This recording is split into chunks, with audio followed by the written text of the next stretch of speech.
For the last part of our Billionaires Club series, we head to Oklahoma for the story of how Harold Hamm built a fortune in oil and gas exploration. Hamm started what would become Continental Resources back in 1967. The company now has a nearly $10 billion market cap, and its founder is said to have ESP when it comes to coaxing oil out of the ground. Lexington, Oklahoma. Population 2,100, is a town with one stoplight and a bank. It's also the birthplace of Harold Hamm, who grew up in a one-bedroom house with no electricity or indoor plumbing, the youngest of 13 children.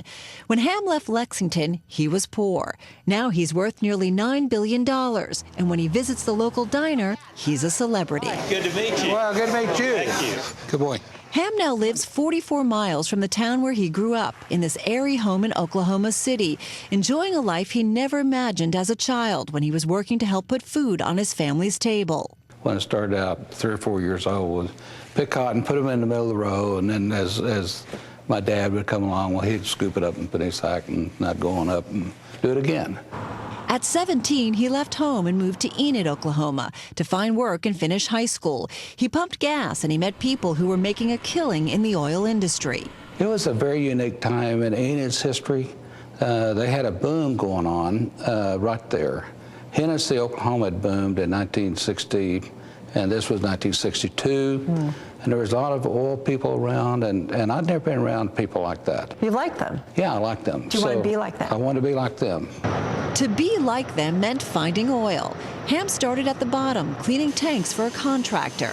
At the age of 20, he took out a loan for his first big purchase. I had an opportunity to take over payments on a truck, and so I did on a little bobtail truck. He used the truck to haul water and mud to local rigs. 5 years later, at the age of 26, Hamm drilled his first well. He says that one came in okay. The second one was better. And so stepped out about 5 miles from known production at that point, drilled Wildcat well, and it came in really nice.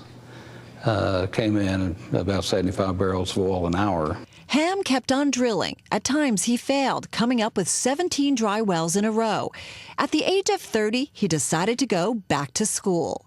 I knew just enough about geology to know that I was just really you want to know more. Loose cannon. I was a loose cannon, And I thought, now I've been pretty fortunate, but I'd really better go get the skills I need. A turning point in Hamm's success came in the late 80s, when after developing both natural gas and oil assets, he moved away from gas and back to finding more oil.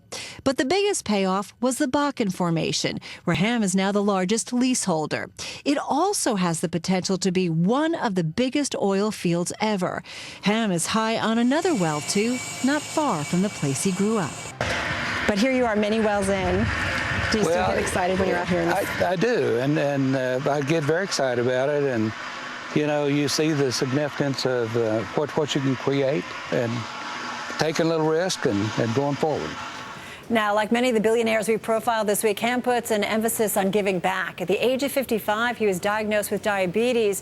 He donated $10 million to build the diabetes center in Oklahoma City and is hopeful a cure is within reach.